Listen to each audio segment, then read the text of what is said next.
How you doing, folks? Hope you're all doing well. I'm smoking one of my favourite cigars, Hoya de Nicaragua, Antaño, Grand Consul. Fantastic, fantastic cigar. Going to be a quick video, this. The reason being, I just recorded a 20-minute video, which if I upload it to YouTube, will no doubt, without a shadow of a doubt, get me put onto a watch list if I'm not already on one. So, living in the times that we are, I thought better of posting it, and I thought I'd re-record something a little more brief and a little less explicit.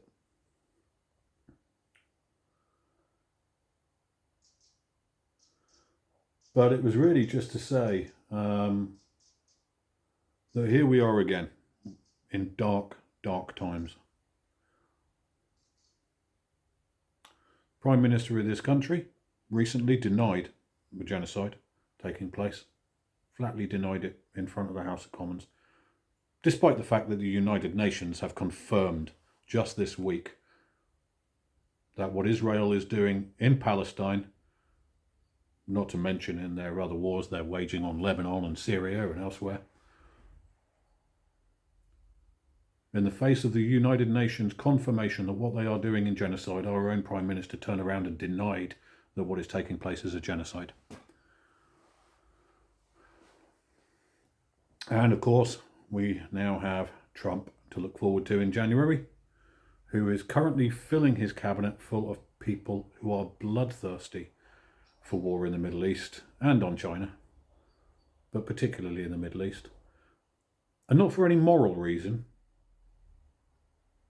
not even for any economic reason, but because they are psychopathic, biblical nut jobs who want the end times. They want an apocalypse because they consider it the fulfillment of a biblical prophecy.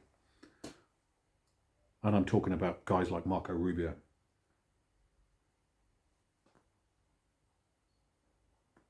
People who've said as much. Well,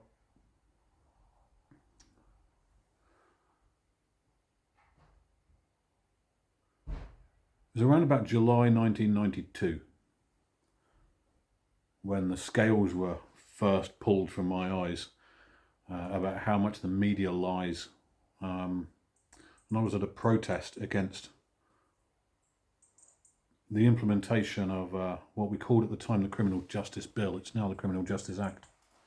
I think it was implemented in September of 1992, if I remember correctly. But I was at this demonstration in London against the Act. The Act was designed to put a stop to raves, parties, that sort of thing, free parties, things like that, because young people were having too much fun in the late 80s, early 90s. Couldn't allow that. So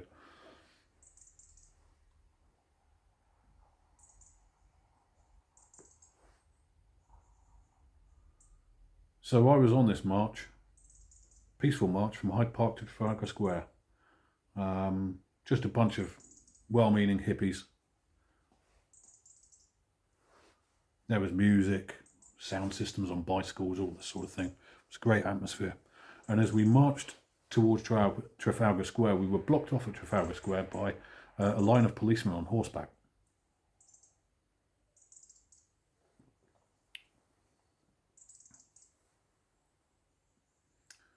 And as I was kind of in the middle of the crowd, about halfway up the line, the column of people, and it was, I can't remember how many tens of thousands or hundreds of thousands there were. It was huge, huge turnout. But as the last of the people who were on the march came into the road that runs up to Trafalgar Square, we were blocked in behind by another line of policemen on horseback. And then out of all the side roads came more mounted coppers swinging their batons, beating the shit out of people. They call it kettling. It was the first time I'd ever seen it happen. Well, I was only about 17 at the time. I went back to my home my parents' home that evening, and I watched the news, and I saw the way the news reported it, and they described it as being riots. They described protesters, all of these, these guys of whom I was one, as anarchists and rioters and thugs and all the rest of it.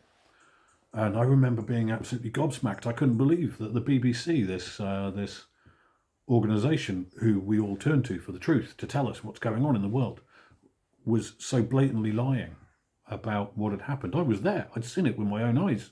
I'd seen the police come in and start beating and kettle us in, block us in, and beat the shit out of people. I'd seen it happen, but the news wasn't reporting it that way, and I couldn't believe it, and I didn't understand why. But it was from that day on, I stopped believing anything the media ever told me. Well, fortunately, we live in a different world these days. I say fortunately. We at least have the internet, which is a double-edged sword, to be fair. It can be, a medium of truth and a medium of untruth, post-truth, misinformation. It can be a good thing, it can be a bad thing, and it's really up to you to wade through the shit and figure out what's what. But the reality is, the genocide that's taking place in Palestine right now is being reported worldwide. It's being witnessed. It's being borne witness to every day in live feed. The people there are filming their own genocide, and we still have news agencies in this country telling the absolute opposite of that truth. Not this country, the world around. Sorry, I should say, the world around.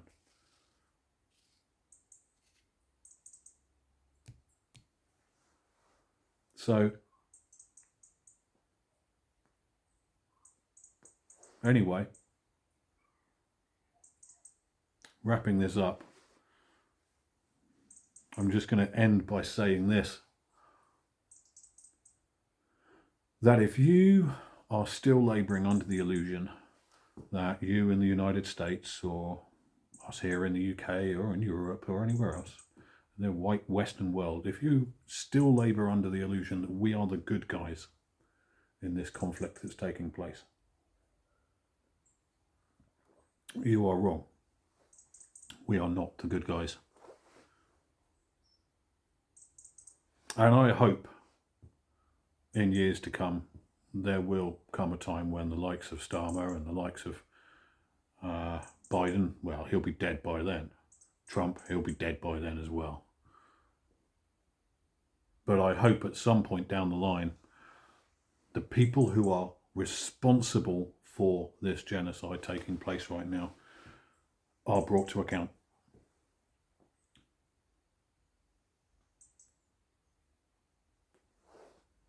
Our countries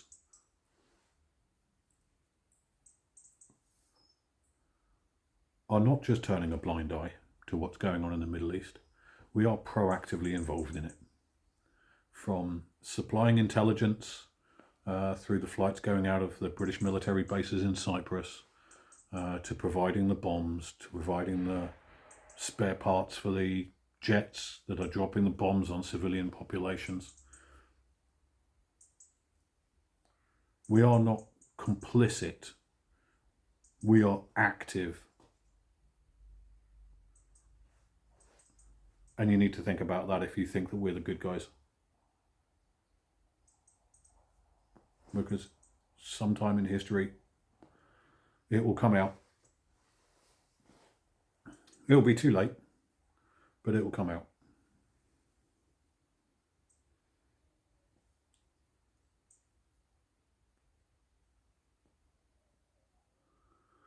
And as I said, I started this video to re-record something that if I did post, without a doubt would put me on a watch list and would most likely get somebody turning up to my door.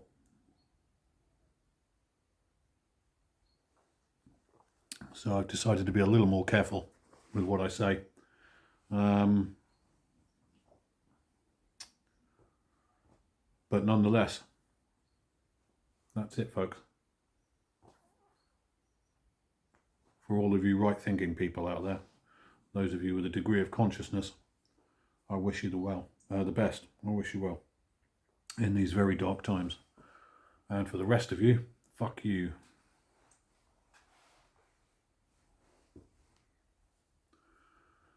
Take care, folks.